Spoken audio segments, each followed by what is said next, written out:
വാളയാർ ദേശീയപാതയുടെ അറ്റകുറ്റപ്പണിക്കായി പൊളിച്ചിട്ട ഭാഗങ്ങൾ പുനർനിർമ്മിച്ചില്ല. വട്ടം കറങ്ങി വട്ടപ്പാറ ആദിവാസി ഉന്നതി നിവാസികൾ. വട്ടപ്പാറ ആദിവാസി ഉന്നതിക്ക് സമീപത്തുകൂടിയാണ് വാളയാർ ദേശീയപാത കടന്നുപോകുന്നത്. ദേശീയപാത വീതി കൂട്ടുന്ന പ്രവൃത്തികൾ നടന്നുവരുന്നുണ്ട്.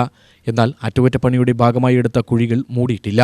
ഇതോടെ വട്ടപ്പാറ ആദിവാസി ഉന്നതിയിലേക്കുള്ള വഴി തടസ്സപ്പെട്ടു. ഉന്നതിയിലേക്കുള്ള വഴിയിൽ വലിയ കുഴികളാണ് രൂപപ്പെട്ടിട്ടുള്ളത്. ഈ കുഴികൾ മൂടിയില്ലെങ്കിൽ മഴക്കാലത്ത് ഉന്നതിയിലെ വീടുകളിൽ വെള്ളം കയറുന്ന അവസ്ഥയുണ്ടാകും. മഴ പെയ്താൽ വെള്ളം ഒഴുകിപ്പോവാൻ മാർഗമില്ലാതെ ആദിവാസി ഉന്നതി ഒറ്റപ്പെടുന്ന സാഹചര്യവുമുണ്ടാവും. നിലവിൽ വാഹനയാത്ര മാത്രമല്ല, കാൽനടയാത്ര പോലും ദുഷ്കരമായിരിക്കുകയാണ്. പഞ്ചായത്തിന്റെ നേതൃത്വത്തിലുള്ള അഴുക്കുചാൽ നിർമ്മാണത്തിനും ദേശീയപാതയിലെ അറ്റകുറ്റപ്പണി തടസ്സമാവുന്നുണ്ട്. ദേശീയപാത അതോറിറ്റിക്ക് പരാതി നൽകിയെങ്കിലും കരാർ കമ്പനിയെ പഴിചാരി ഉദ്യോഗസ്ഥർ തടിതപ്പുകയാണെന്നാണ് നാട്ടുകാർ ആരോപിക്കുന്നത്. യാത്രാ തടസ്സമുള്ള ഭാഗം മണ്ണിട്ട് നികത്താനോ വഴി പഴയപടിയാക്കാനോ കരാർ കമ്പനി തയ്യാറാവുന്നില്ലെന്നും അധികൃതരിൽ നിന്ന് അനുകൂല നടപടി ഉണ്ടായില്ലെങ്കിൽ ജനങ്ങളെ സംഘടിപ്പിച്ച സമരവുമായി മുന്നോട്ടു പോകുമെന്നും കോൺഗ്രസ് മുൻ ബ്ലോക്ക് പ്രസിഡന്റ് സതീശൻ വട്ടപ്പാറ അറിയിച്ചു. ഇവിടെ ഈ കഴിഞ്ഞ ഒരു വർഷമായി ഇവിടെ ഈ നാഷണൽ ഹൈവേൻ്റെ പ്രോജക്റ്റിൻ്റെ പണി നടക്കുകയാണ്. അപ്പോൾ പ്രോജക്റ്റിന് വേണ്ടി ഈ നാട്ടിലെ എല്ലാ ആൾക്കാരും നമ്മൾ പ്രോജക്റ്റ് വരാൻ സഹായിക്കുകയാണ്. പക്ഷേ എടുത്തിരുന്ന കോൺട്രാക്റ്റുകാർ ഇവിടെ വലിയ തരത്തിൽ അലംഭാവം കാണിക്കുകയാണ്.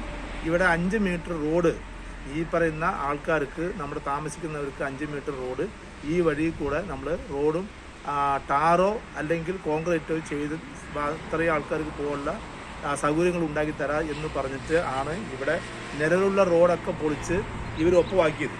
പക്ഷേ 8 മാസമായിട്ടും ഇവിടെ റോഡോ മറ്റോ ഈ പറഞ്ഞ വെള്ളം വരുന്ന ഡ്രെയിനേജോ ഉണ്ടാക്കിയിട്ടില്ല. ഈ വരാൻ പോകുന്ന ഇനിയിപ്പോൾ 10 ദിവസം കഴിഞ്ഞാൽ മഴക്കാലം വരികയാണ്. ആ മഴക്കാലം വരുമ്പോൾ ഈ ബാക്കിൽ നിന്നും ഇതുമായി ബന്ധപ്പെടുന്ന പ്രദേശത്ത് നിന്ന് വരുന്ന വെള്ളം ഈ വീടുകൾക്ക് കയറിക്കൊണ്ടിരിക്കാനാണ് സാധ്യത. അപ്പോൾ അടിയന്തരമായി നാഷണൽ ഹൈവേ അതോറിറ്റി ഇത് ഇടപെടണം. ഇവിടെ നാഷണൽ ഹൈവേ അതോറിറ്റി ഇവിടുത്തെ പ്രദേശത്തുള്ള ജനങ്ങൾക്ക് റോഡിന് വേണ്ടി അനുവദിച്ച 5 മീറ്റർ സ്ഥലത്തിൽ റോഡ് വാസയോഗ്യമായി ടാറോ അല്ലെങ്കിൽ കോൺക്രീറ്റോ റോഡ് ഉണ്ടാക്കണമെന്നും, അതുപോലെ തന്നെ ഇവിടെ ഡ്രെയിനേജ് വെള്ളം ധാരാളമായി ഈ ഹൈവേ കൂടെ ഒലിച്ചു വരുന്ന ഭാഗമാണ്. അപ്പോൾ മഴക്കാലത്ത് വരുന്ന വെള്ളം ഡ്രെയിനേജ് അടിയന്തരമായിട്ട് ഉണ്ടാക്കി ഈ വെള്ളം ആൾക്കാരുടെ വീട്ടുകളിൽ കയറാത്ത രീതിയിൽ ഇതൊരു ഭാഗം ഡംപ് ചെയ്യണം. വെള്ളം സ്റ്റോർ ചെയ്യാനുള്ള സൗകര്യം കാണണം. ഇത് മഴക്കാലമായിട്ട് ഇപ്പോൾ നാഷണൽ ഹൈവേ വിളിച്ചാലും അവരുടെ അതോറിറ്റി ബന്ധപ്പെട്ടാലും അവർ ഞങ്ങൾക്ക് അറിയില്ല എന്നും, അതുപോലെ കോൺട്രാക്റ്റ് എടുത്ത തമിഴ്നാട്ടുകാരൻ അവർ പറഞ്ഞത് ഞങ്ങൾക്ക് ഇപ്പം ചെയ്യാൻ പറ്റില്ല എന്നുള്ള രീതിയിലേക്കാണ് പോകുന്നത്.